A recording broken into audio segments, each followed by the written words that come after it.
What's up, guys? There can be a number of reasons why your glutes aren't firing correctly, whether it's an injury that you've had in the past or they're inhibited because you sit down too much.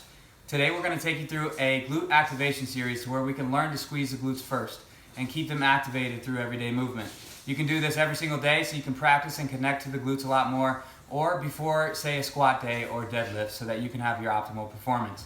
Alright, here we go. I'm going to take you through one round, and feel free to take this up to 2 to 3 rounds, but this is going to help you to activate your glutes. Alright, we're going to start on our stomach. So from here, what I want to do is we're going to do one leg at a time. Let's start with our left leg. We're going to bend that knee. Heels up, toes pulled down.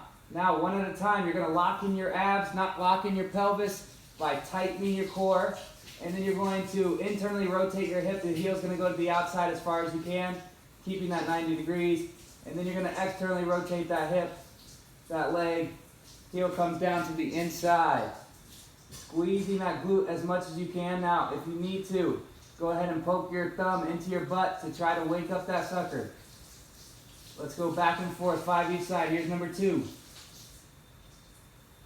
Now right here we're getting mobility because we're having to control and use muscles to get that hip into in range of motion at both sides.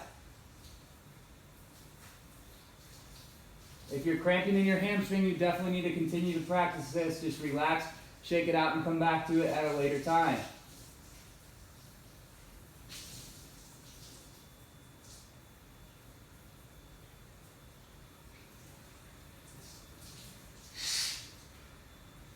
Good. As you see, we start super simple.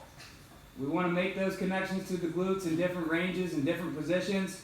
And as we go along through this activation series, we will get more in tune with what a real squat in everyday life position would be and movement would be. So again, my heel's up at 90 degrees, and then I lock my abs and my pelvis down, my rib cage down by tightening my core. And then I'm trying to get as much range of motion. Use your thumb to wake up that glute, to wake up that hip. The idea is not to move the pelvis or the hip side to side. We want to continue to just try to stabilize everything else while we take that hip through the range of motion. One more down and back. I don't know if you can notice or not, but I do not get as much range of motion in my right leg as I do in my left leg. Time. Now we're going to straighten the legs. Okay, from here, we're going to straighten the legs and just raise up, and we're going to hold for 4, 3, 2, and 1 back down. You got 5. Tighten the abs and squeeze. 5, 4, 3, 2, 1 back down. Up.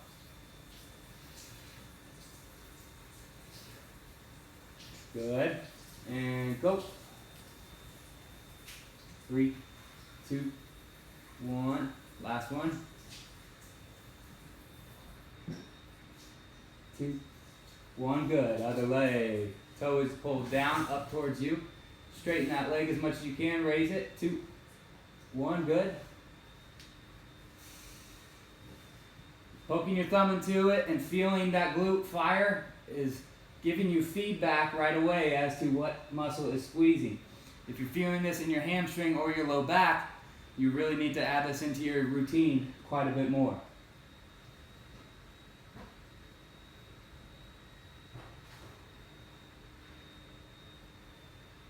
Last one. 3, 2, and 1. Nice job. Okay, now we're going to add a little bit of load to that movement. So single leg glute bridge. If you're not ready for single leg, simply do double leg. Now, my feet aren't way out here, and they're not tucked in underneath, okay? Right in the middle of that, about 90 degrees here in the knee. Now, before we start, I want to optimize this bridge. So I rotate back and forth. I pinch my shoulder blades together now. Now I can get full range of motion in that glute bridge. So single leg glute bridge, though, we're going to go 8 apiece. Drive those hips up. Opposite leg is up in the air. I'm squeezing this right glute back and forth, nice and controlled. If I'm doing it correctly, my low back is going to hit the ground first, not my tailbone. If my tailbone hits the ground first, I'm arching my back, my abs aren't in the picture. Low back hits first, abs are in the picture. 3, 2, And we'll keep those shoulders back. Nice strong base.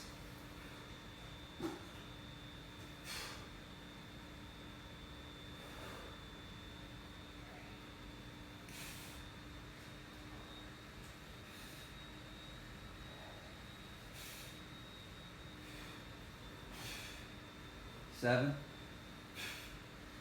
And 8. Nice. All right. Flip around. We're going up to the top. We're going to stand up. So from here, we're going to be down into a deep squat. And then here's where we're going to have some different people doing different things. Now, if your squat's up here, that's okay. You're going to rotate that knee in as far as you can, and then back, squeezing that glute. Rotate that knee in as far as you can, and then back, squeezing that glute. Once we've done that, we're coming back into bear crawl. Hold for 3, 2, 1. Walk that back up into a squat. Squeeze the glutes. Stand up. Again, it's a nice flow here. We're going down into a deep squat. Okay. Then I'm going to rotate that foot all the way in as much as I can. Rotate that knee all the way in as much as I can, keeping the hips square. Then from there, I walk out into bear crawl. Hold for 3, 2, 1. We're getting the core involved. Everything's involved because that's what we want. We want to be able to squeeze the glutes as we're working out with everything else. Here we go.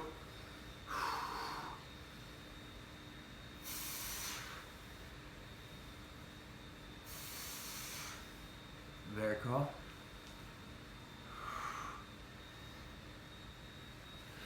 Squeeze those glutes from the bottom. Good, stand back up.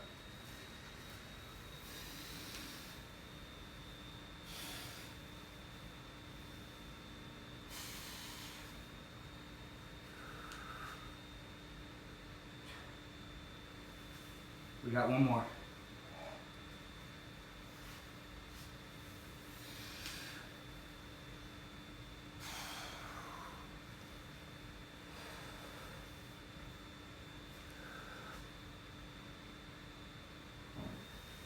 Stand up. Nice. Time. All right, guys, the beautiful part about that is you do not need any equipment, no bands, nothing else, okay? Just your body.